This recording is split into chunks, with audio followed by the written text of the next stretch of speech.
O tema para hoje: quem foram Hadad e Rezon na Bíblia? Hadad e Rezon foram dois adversários do rei Salomão citados na Bíblia. Esses dois homens causaram dificuldades aos israelitas e consistiram numa fonte de perturbação para Salomão, ameaçando seu pacífico reinado. O contexto em que Hadad e Rezon são mencionados no texto bíblico é importante para entender o papel destes dois homens contra os israelitas.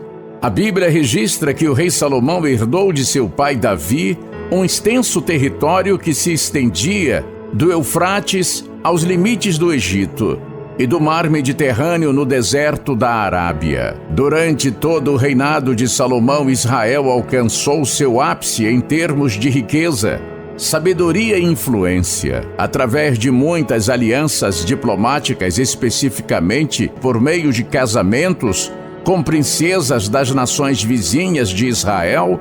Salomão procurou garantir a ausência de ameaças externas e significativas. Porém, por causa do pecado de Salomão, que havia desviado o seu coração do Senhor, e segundo os deuses pagãos de suas muitas esposas estrangeiras, a Bíblia diz que Deus levantou adversários contra Salomão. Entre esses adversários estavam Hadad o Adomita e Rezon, um fugitivo de Zobá.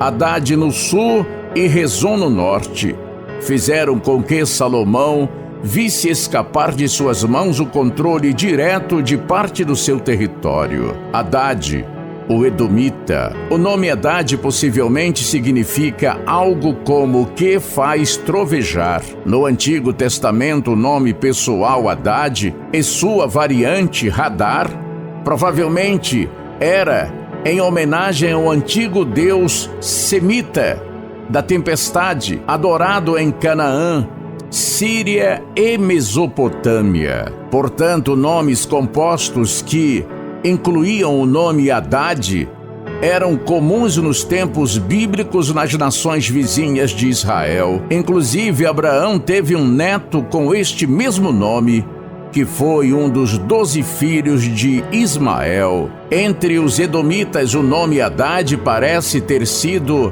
notavelmente comum. Pelo menos 2 reis de Edom tiveram este nome.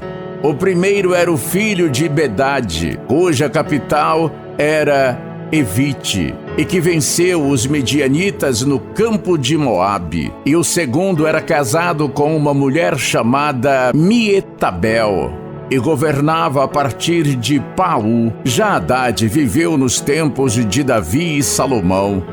Também foi um príncipe edomita. Este Hadad era, antes de tudo, um sobrevivente.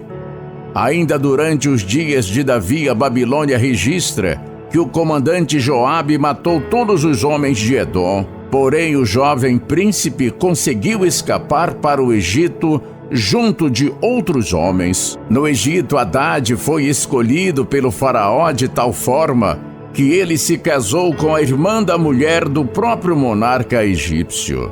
O fato de Hadad ter se casado com uma cunhada do faraó indica que, naquele contexto, o Egito estava mais alinhado com os interesses de Edom. É provável que Faraó tenha percebido o crescente poder de Davi na região e julgou estratégico abrigar um membro da realeza edomita que naquele momento estava entre os inimigos de Davi. No Egito, Hadad teve um filho chamado Genubate, que foi criado no palácio entre os filhos de Faraó. Mas após as mortes de Davi e Joabe, Hadad desejou retornar à sua terra.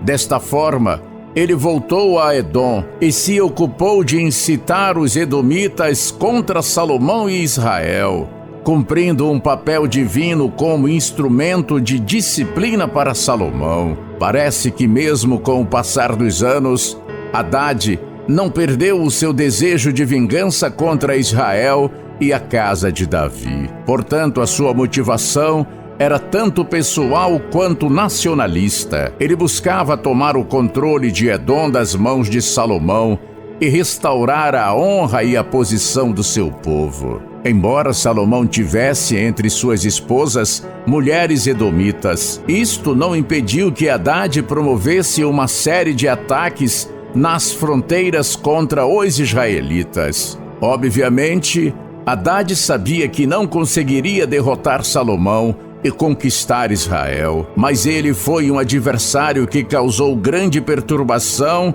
ao filho herdeiro de Davi, Rezon, rei de Damasco. Rezon era filho de Eliada. Inicialmente foi um servo de Hadadezer, o rei de Zobá. A Bíblia registra que ele fugiu de seu senhor, e talvez isto tenha acontecido quando Hadadezer foi derrotado pelo rei Davi.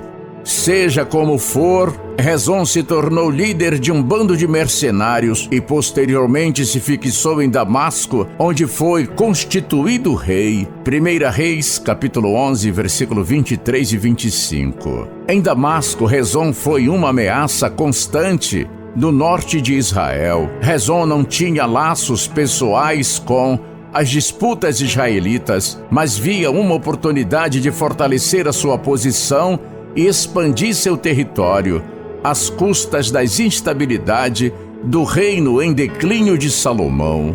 A Bíblia relata que Rezon foi o pior adversário de Israel durante todos os dias de Salomão. Vários estudiosos acreditam que Rezon reinou por cerca de 30 anos e foi o fundador de uma dinastia poderosa na Síria. Inclusive, muitos o identificam com Rezion, o pai de Tabrimon e avô de Ben-Hadad I. E se isso estiver correto, então Rezon estabeleceu desde o início uma hostilidade contra os israelitas que se perpetuou pelas gerações seguintes, pois os governantes sírios causaram problemas para os reis de Judá e de Israel na sequência da história. O impacto de Hadade e Rezon no reinado de Salomão.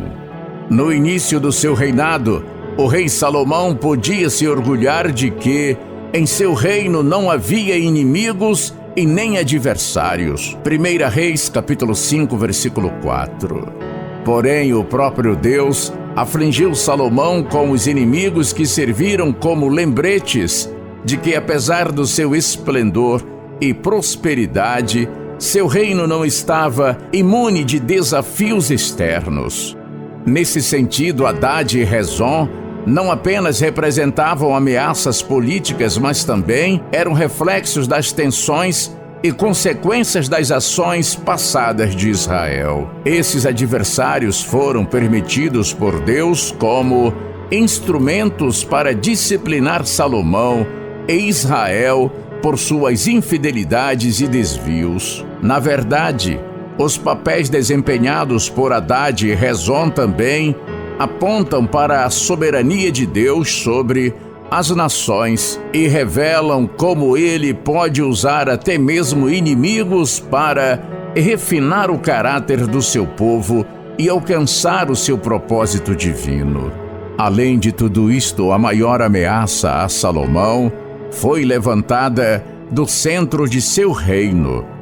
Enquanto Hadade e Rezon impuseram ataques externos aos israelitas, a partir do sul e do norte, respectivamente, um homem chamado Jeroboão, que era um dos oficiais de Salomão, ameaçou o reino de dentro de sua estrutura de poder. Mais tarde, após a morte de Salomão, foi Jeroboão que conseguiu dividir para sempre o reino deixado por Salomão. Que palavra bonita e oportuna! Medite e reflita nela.